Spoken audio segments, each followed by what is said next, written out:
안녕하세요. 안전한 투자로 편안한 노후 준비 중경투 TV입니다.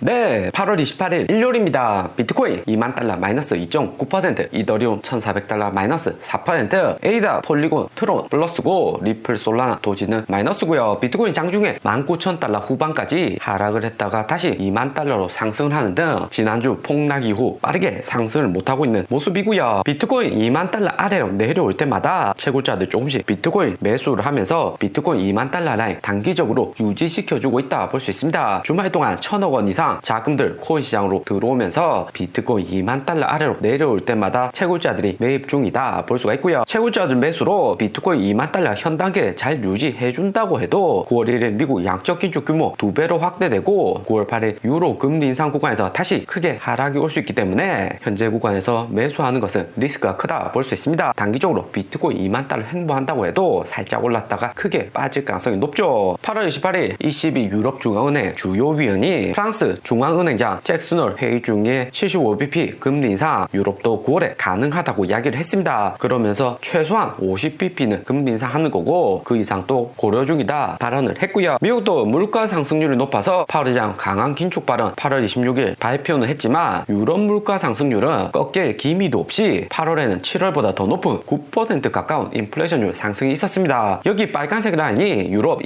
인플레이션율이고 검은색은 유로 대 달러 비율이고요. 유로 달러 환율이 20년 만에 처음으로 1대1로 교환되는 기록을 하면서 미국도 문제지만 유럽 경제가 휘청이고 있는 상황입니다. 유럽이 50bp 금리 인상 7월에는 했지만 미국보다 금리가 여전히 낮은 상황이다 볼 수 있고요. 이렇게 되면 유럽 자본이 계속해서 빠져나가는 거고 유로화 가치는 하락을 합니다. 때문에 유럽이 9월 8일 75bp 금리 인상할 가능성 매우 높고요. 하지만 유럽이 75bp 금리 인상 9월 8일 한다면 9월 22일 미국도 금리 인상이 있는데 금리 인상 당일 50bp 금리 인상 발표한다고 하더라도 미국 나스닥이나 코인 시장에서는 미국이 75bp 유로 따라서 3번 연속 나올 수 있다는 공포감으로 비트코인 추가로 큰 하락이 나올 수가 있습니다. 미국 주식에서 가장 안정성 높은 애플 주가는 파월의장 잭슨홀 이후 163달러로 마이너스 4% 가까이 큰 하락이 있었는데 이렇게 하락이 단기적으로 크면 월요일 추가적인 하락 또 나올 수 있습니다. 애플 주봉상에서 121선 여기 두 번째 라인 130달러까지 단기 하락은 매우 어렵고 61선 부근까지 단기적인 하락이 나올 수가 있습니다. 애플 주가 156달러 부근이죠. 애플이 9월 7일 아이폰 14 신형 스마트폰 출시 앞두고 있고 7월부터 애플 주가 반등은 지속되었는데 9월 7일까지 아직 시간이 남았고 단기에 156달러 60일 주봉 찍고 재반등 나올 수가 있고요. 애플 주가는 2020년 코로나 팬데믹 때도 미국 주식 코인 다 폭락했을 때도 주봉상의 60일선은 지켜줬습니다. 올해 6월 18일 글로벌 경기 침체 위기에서는 121선 여기 라인에서 강한 지지받고 반등이 나왔었고요. 웬만한 경기 침체 리스크 나온다고 해도 애플이 121선 터치하기는 쉽지 않다 볼 수 있습니다. 9월 8일 미국 양적 긴축 유럽 금리 인상으로 추가적으로 충격이 크게 나오면 애플 156달러 60일 부근까지 터치하면서 마이너스 7% 크게 하락이 나올 수가 있고요. 애플이 마이너스 7% 되면 마이크로소프트, 구글 마이너스 8%, 테슬라는 마이너스 10% 되면서 비트코인은 마이너스 20% 가까이 큰 추가 하락 나올 수가 있습니다. 우리 비트코인은 파월의장 잭슨홀 발표 이후 현재 2만 달러 구간 간신히 유지하고 있는 상황이고요. 4시간봉 RSI로 봐서는 과매도 구간에 진입을 했습니다. 일반적으로 4시간 RSI 과매도 구간에서 매수하고 RSI 75포인트 여기 윗단까지 상승하면 횡보장에서는 단기 매도 타임이다 볼 수 있습니다. 수익률이 나쁘지 않겠죠. 현재 RSI 30포인트 아래로 과매도된 상황이지만 비트코인 19,000달러 여기 라인 지켜주는 게 매우 중요하고 비트코인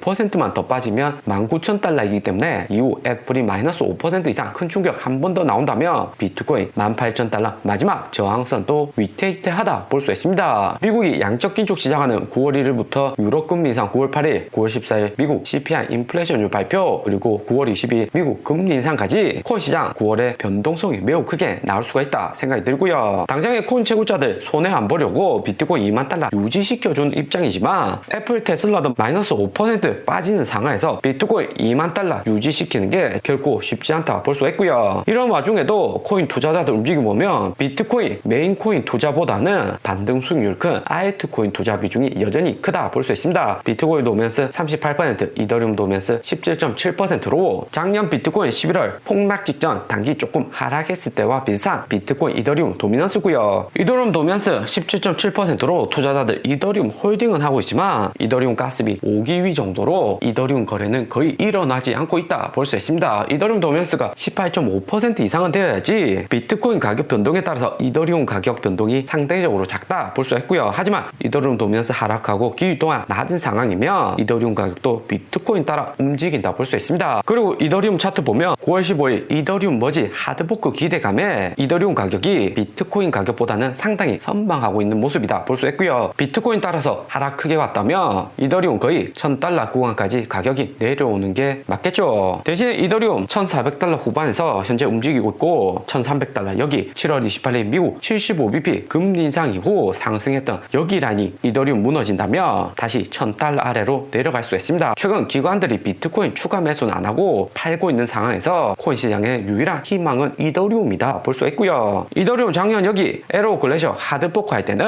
1년 뒤인 올해 연말에 이더리움 2.0 지분증 할 수 있다고 발표를 했었고요. 하지만 비트코인 $30,000 아래 크게 폭 나오고 이더리움도 $800까지 7월에 하락이 크니까 채굴자들 거대 세력들이 최대한 코인 가격 방어를 하기 위해서 조기에 이더리움 2.0 지분증명 전환 카드를 꺼냈다 생각이 들고요. 이더리움 2.0으로 지분증명 전환된다는 것은 코인 시장이 선물 마진 투자, 고배율 투자판에서 DAB나 플레이톤, 디파이, 엔터테인먼트 등 코인이 다양한 분야에서 활용성 높게 사용될 수 있다는 의미가 될 수가 있습니다. 하지만 이더리움 2.0 되면 이더리움 클래식하고 비트코인 골드처럼 기존의 이더리움 채굴 가능한 채굴기들 옮겨갈 수 있는 코인 가격 폭등하는 것처럼 이더리움 채굴이 채굴자 중심의 작업 증명이 아니라 이더리움 회사 중심의 지분 증명으로 바뀐다는 의미이고요. 코인 시장에서 가장 힘센 세력이 채굴자이고 채굴자는 바이낸스 거래소 등 거래소 자회사가 많습니다. 기본적으로 테슬라, 애플, 삼성전자가 잘 모르는 코인 채굴장에 투자하진 않죠. 거대 세력들이 스스로의 이익을 포기하면서까지 이더리움 지분 증명 카드 9월 15일 꺼냈다는 이야기가 됩니다. 이것은 무엇보다 미국의 양적 긴축, 금리 인상으로 해서 비트코인, 이더리움 다시 $10,000, $500 크게 폭락하면 장기 투자하는 세력들 손실이 더욱 커질 수가 있고요. 세력들 스스로 손실을 감수해서라도 비트코인, 이더리움 가격을 방어를 해야 되는 거죠. 그리고 비트코인 채굴이 이미 4분의 3 이상 진행이 되었고 해시레이트 높고 채굴 효율도 떨어지는 마당에 전기만이 사용되는 작업 증명을 고집할 필요도 없는 거고요. 작년 12월 8일 이더리움 에로 글래셔 하드포크가 작업 증명을 연장하는 하드포크죠. 이더리움 채굴기 채굴을 좀 더 하겠다는 의미로 채굴자들 이익을 대변한 하드포크였다 볼 수 있고요. 코인 산업 발전 여부는 세력들이 만들어 나가는 거고 우리는 코인을 언제 가장 싸게 매수해야 되는지 확인할 필요가 있습니다. 이더리움 9월 15일 하드포크인데 9월 8일 유로 금리 인상 75bp 미국 양적 긴축으로 애플, 테슬라도 마이너스 5% 이상 크게 하락하면 이더리움도 비트코인 따라서 추가 하락폭이 크게 나올 수가 있고요. 9월 20일 미국 금리 인상까지 남아있기 때문에 이더리움 최대한 하드포크 호재 통해서 이더리움 가격 상승보다는 최대한 $1000 아래로 못 내려가게 하려고 유지시켜주는 정도다 볼 수 있습니다. 그리고 코인 거래소들 선물 미결제 약정 볼륨 보면 바이낸스 거래소 비트코인 25,000달러에서 20,000달러 하락이고 선물 미결제 약정 볼륨 단기에 하락 온 것을 볼 수가 있고요. 하지만 2021년 1월 바이낸스 선물 미결제 약정 볼륨과 비교해서는 4배 이상 많은 3빌리언 규모의 자금이 바이낸스 선물 미결제 약정 볼륨에 있다는 거고요. 최근 코인 투자는 현물보다는 선물 투자로 코인 약세장의 일반적인 패턴을 보여주고 있다 생각이 듭니다. 오늘의 영상은 여기까지입니다. 좀 더 디테일한 투자 정보가 필요하신 분들은 커뮤니티로도 자료가 공유되니까 멤버십 가입과 구독 부탁드립니다. 감사합니다.